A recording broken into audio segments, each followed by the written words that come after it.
श्री गुरुदेव दत्त. श्री गुरुचरित्र अध्याय 16वा. गुरुभक्तीचे महात्म्य. धौम्य शिष्याची कथा. ओम श्री गणेशाय नमः. श्री सरस्वत्यै नमः. श्री गुरुभ्यो नमः. श्री कुलदेवताये नमः. नामधारक सिद्धांना म्हणाला, स्वामी तुम्ही मला श्री गुरुचरित्र आणखी सविस्तर सांगा. सगळे शिष्य तीर्थयात्रेला गेल्यानंतर श्री गुरूंच्या जवळ कोण राहिले, पुढे काय घडले ते मला सविस्तर सांगा. नामधारकाने असे विचारले असता सिद्धांना अतिशय आनंद झाला. ते म्हणाले, नामधारका तू खरोखरच धन्य आहेस. तू श्रेष्ठ गुरुभक्त आहेस. आज तूच माझ्यावर उपकार केले आहेस. माझे मन अविद्यारूप गाढ निद्रेत झोपले होते. तुझ्यामुळे ते जागृत झाले आहे. तू माझा प्राणसखा आहेस. तुझ्यामुळे मला सुखलाभ झाला आहे. मला श्री गुरुचरित्र आठवले. आज तूच मला सुधामृत सागरात लोटले आहेस. तू माझ्यावर अनंत उपकार केले आहेस. त्यामुळे मी अत्यंत संतुष्ट झालो आहे. तुला पुत्रपौत्रांची प्राप्ती होईल. तुझ्या घरी कधीही दुःख दारिद्र्य येणार नाही. तुला सर्वत्र मान सन्मान प्राप्त होतील. तुझ्या घरी अष्टैश्वरे नांदतील. श्री गुरुचरित्र साक्षात कामधेनू आहे. ते चरित्र मी तुला विस्ताराने सांगतो. श्री गुरूंच्या आज्ञेने सर्व शिष्य तीर्थयात्रेला गेल्यानंतर श्री गुरु वैजनाथ क्षेत्री गुप्तपणे राहिले. त्यावेळी त्यांच्याबरोबर मी होतो. 1 वर्षभर श्रीगुरूंचे तेथे वास्तव्य होते. एके दिवशी एक तपस्वी ब्राह्मण श्री गुरूंच्याकडे आला व त्यांच्या चरणांवर डोके ठेवून म्हणाला, स्वामी मी अज्ञान सागरात बुडालो आहे. माझा उद्धार करा. माझे रक्षण करा. मी खूप दिवस तप केले पण मला अद्याप आत्मज्ञान झालेले नाही. माझे मन एकाग्र होत नाही. ज्ञान झाले नाही तर तपश्चर्या व्यर्थ आहे. आज तुमचे दर्शन झाल्याने मला अतिशय आनंद झाला आहे. आज तुमचे दर्शन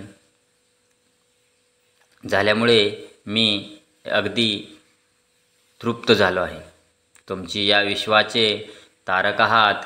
तुम्ही सद्गुरू आहात. म्हणून मला उपदेश करा, म्हणजे मला त्वरित ज्ञानप्राप्ती होईल. तो ब्राह्मण असे म्हणाला असता श्री गुरु हसून म्हणाले, तू स्वतःला तपस्वी म्हणवितोस तेव्हा तुला कोणीतरी गुरु असलाच पाहिजे. श्री गुरु असे म्हणाले असता तो तपस्वी ब्राह्मण रडत रडत म्हणाला, मला गुरु आहेत पण ते अत्यंत निष्ठुर आहेत. मला फार त्रास देतात. मला वाटेल ते टाकून बोलतात. जी कामे करू नयेत अशी कामे मला सांगतात. मला वेदशास्त्र, तर्क, भाष्य, व्याकरण यातील काहीच शिकवित नाहीत. तुझे अंतःकरण अद्याप स्थिर शांत नाही असे म्हणून तुला दुसरीच कामे सांगतात. पण मी त्यांची कोणतीही आज्ञा मानित नसे. त्यामुळे ते माझ्यावर खूप रागावत असत. त्या सर्व त्रासातून सुटका घेण्यासाठी मी त्यांचा त्याग केला. त्या ब्राह्मणाचे हे बोलणे ऐकून श्रीगुरूंना हसू आले. ते त्याला म्हणाले, तू मोठा आत्मघातकी आहेस. हे तुझे वर्तन म्हणजे स्वतःचे नाक कापून दुसऱ्याला अपशकुन करण्यासारखे आहे. तू स्वतःचे गुणदोष पाहत नाहीस आणि आपल्या गुरुचे दोष ओरडून सांगतोस. तुझी बुद्धी भ्रष्ट झाली आहे. तू गुरुद्रोही आहेस. मग तुला ज्ञानप्राप्ती कशी होणार? घरात द्रव्याचा ठेवा असताना तो मिळवण्यासाठी रानोरान कशासाठी भटकायचे? घरी कामधेनू असताना ताकासाठी दारोदार फिरण्यात कोणता शहाणपणा? जो गुरुद्रोही असतो त्याचे इहपर कल्याण कधीच होत नाही. त्या दिवांधकाला ज्ञान प्राप्त कसे होणार? जो आपल्या गुरुची मनोभावे सेवा करतो त्याला सर्व प्रकारचे ज्ञान होते. अष्टसिद्धी वश होतात. यासाठी गुरुला शरण जावे. श्री गुरूंनी असे सांगितले असता तो ब्राह्मण त्यांच्या चरणांना वंदन करून म्हणाला, स्वामी आपण जगद्गुरू आहात. मी केवळ अज्ञानी आहे. माझा उद्धार करा. मला गुरुची ओळख नाही. त्यामुळेच माझ्या हातातून प्रमाद घडला. मला आता त्याविषयी सविस्तर सांगा. त्या ब्राह्मणाने अशी विनंती केली असता श्रीगुरूंना त्याची दया आली. ते त्याला म्हणाले, गुरु हे मात्या पित्या समान असतात. गुरु हा ब्रह्मा विष्णू महेश स्वरूप असतो. त्याचे आपल्या शिष्यावर निरपेक्ष प्रेम असते. म्हणून आपल्या गुरुची अगदी मनोभावे सेवा करावी. याविषयी मी तुला एक प्राचीन कथा सांगतो. ही कथा महाभारताच्या आदिपर्वात आलेली आहे. द्वापारयुगाच्या अखेरच्या काळातील ही कथा आहे. त्या काळी धौम्य नावाचे एक थोर ऋषी होते. त्यांना एक आश्रम होता. त्या आश्रमात अनेक शिष्य होते. ते आपल्या गुरुची मनोभावे सेवा करून वेदविद्या शिकत होते.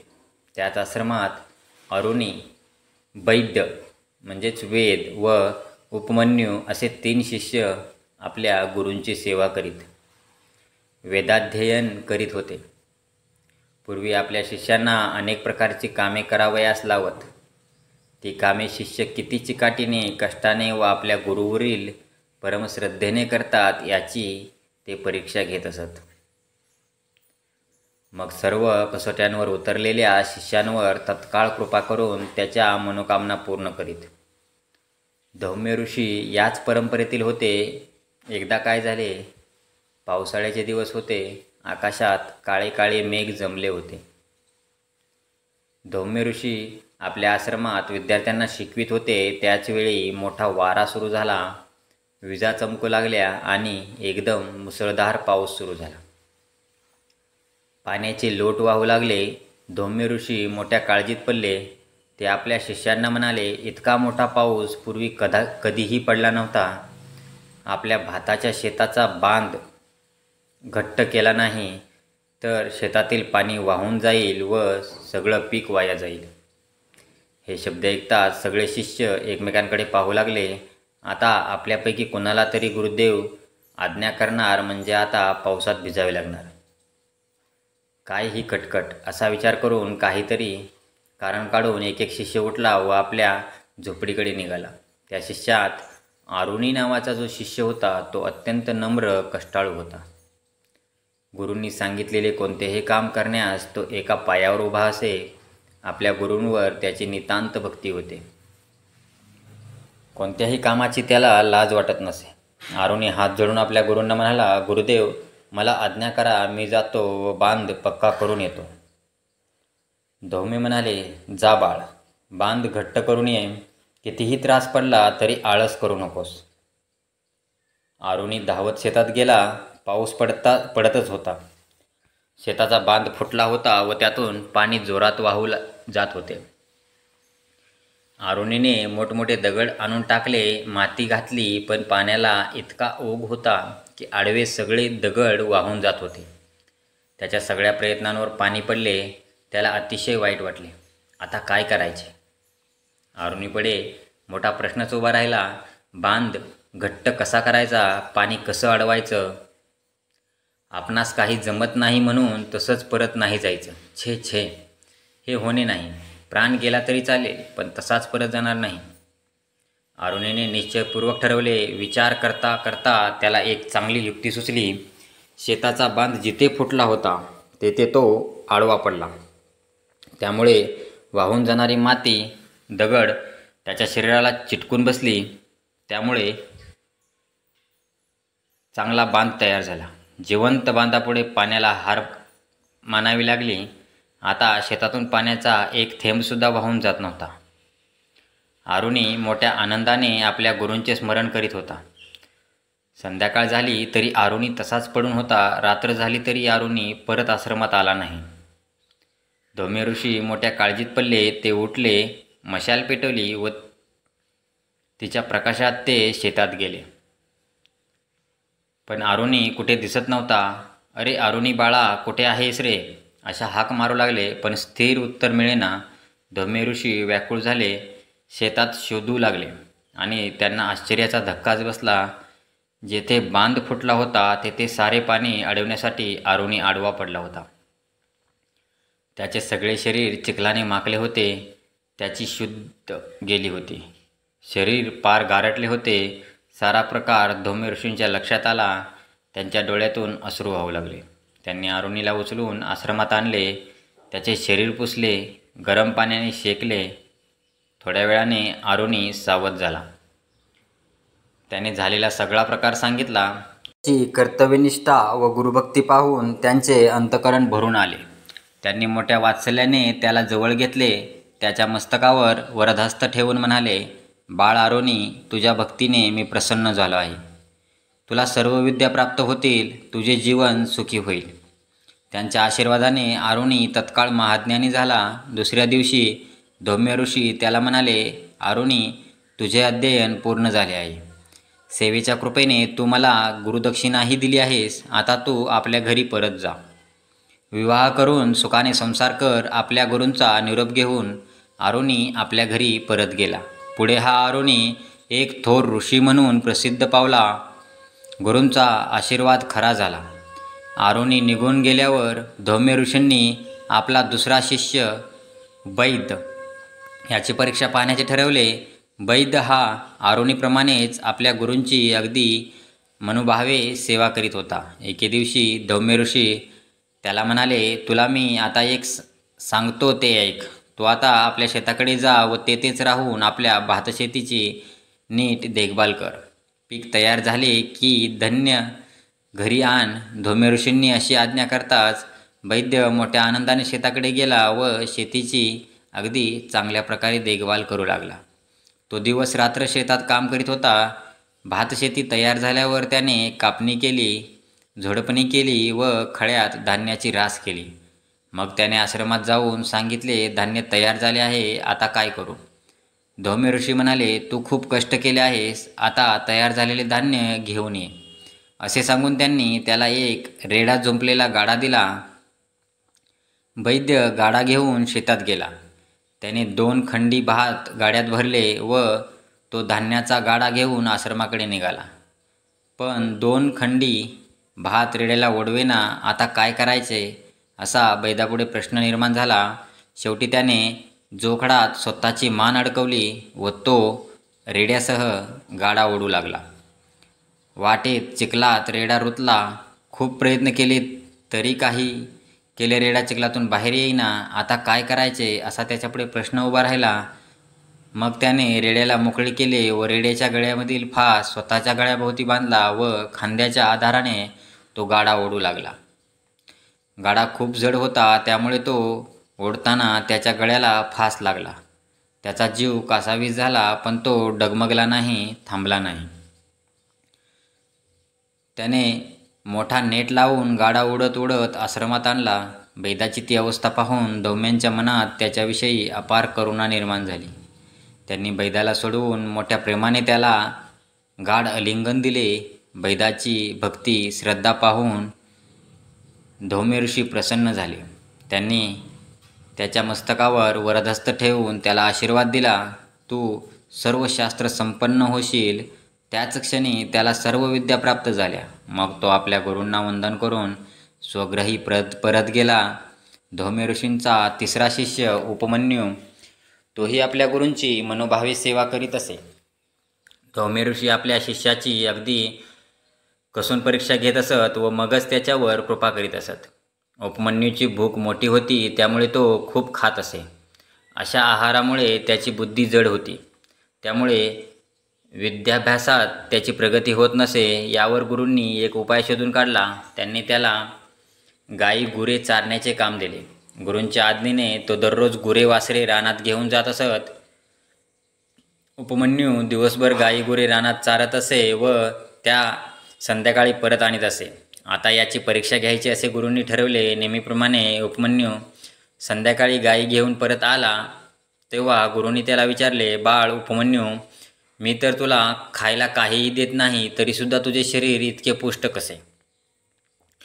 उपमन्यू म्हणाला, गुरुदेव, गुरे वासरे रानात चरत असताना मी दुपारच्या वेळी जवळपासच्या 4 घरी अन्नाची भिक्षा मागतो व जेवतो. गुरु धौम्य म्हणाले, अरे, मिळालेली भिक्षा मला अर्पण केल्याशिवाय खाणे योग्य नाही, ते पाप आहे.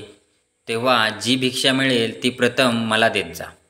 गुरूंच्या आज्ञेप्रमाणे उपमन्यू वागू लागला. पण गुरु त्या भिक्षेतील एक कणही उपमन्यूला देत नसत.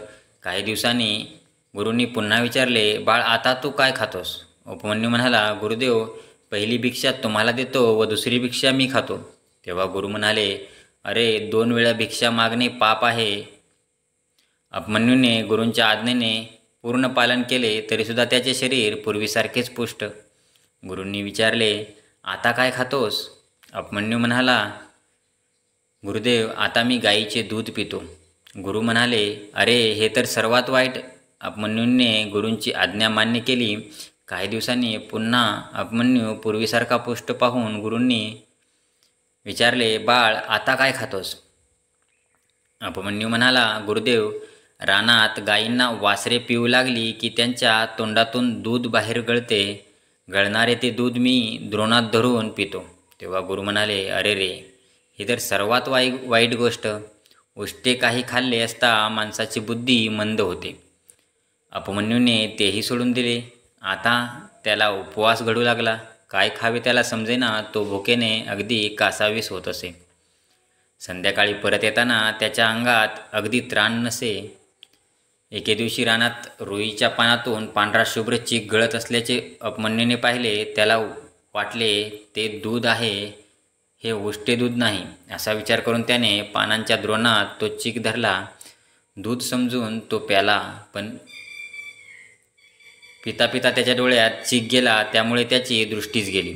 तो आंधळा झाला. त्याला समोरचे काहीही दिसेनासे झाले. आता गुरांना घरी कसे न्यायचे, त्याच्यापुढे मोठाच प्रश्न पडला. आता आपणास गुरुदेव रागावणार, त्यांना काय सांगायचे?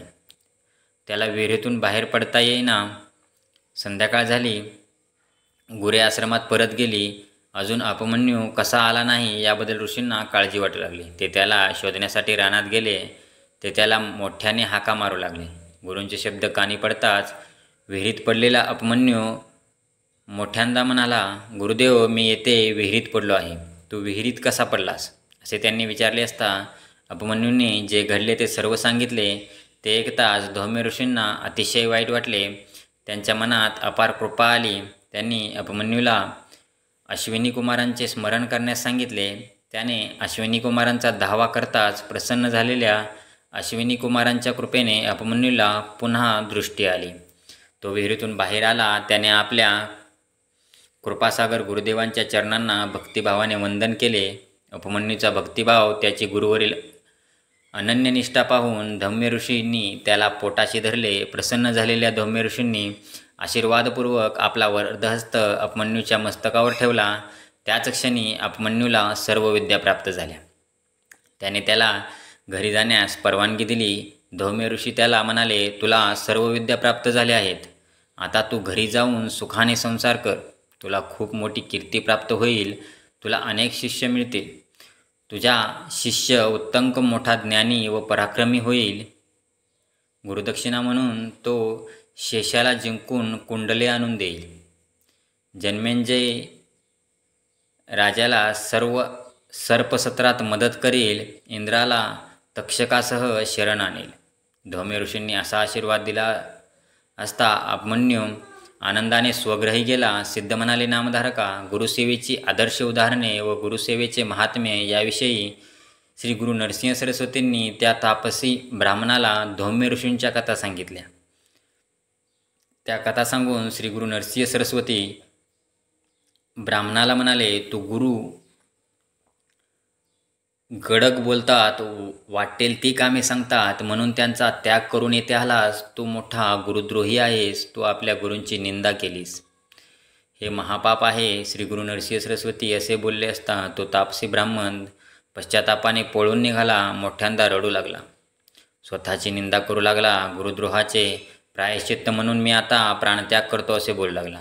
पश्चातापाने शुद्धती या वचनानुसार त्या ब्राह्मणाचे गुरुद्रोहाचे पाप नाहीसे झाले. श्री गुरु नरसिंह सरस्वतींच्या कृपेने त्या ब्राह्मणाला सर्व विद्या प्राप्त झाल्या. मग श्रीगुरु त्याला म्हणाले, आता तू तुझ्या गुरुच्याकडे परत जा. ते तुझा स्वीकार करतील. तू त्यांची सेवा कर. यातच तुझे कल्याण आहे. त्या तपस्वी ब्राह्मणाने ते मान्य केले व तो आपल्या गुरूंकडे गेला. सिद्धयोगी नामधारकाला म्हणाले, तो ब्राह्मण निघून गेल्यावर श्री नरसिंह सरस्वती कृष्णा नदीच्या तीरावर भिल्लवडी येथे गेले. तेथील वास्तव्यात त्यांचा महिमा सर्वत्र पसरला. त्याविषयीची कथा नंतर सांगतो. अशा रीतीने श्री गुरुचरित्रामृतातील गुरुभक्तीचे महात्म्य धौम्य शिष्याची कथा नावाचा अध्याय 16वा समाप्त. श्री गुरु दत्तात्रेय अर्पणमस्तु. श्री गुरुदेव दत्त.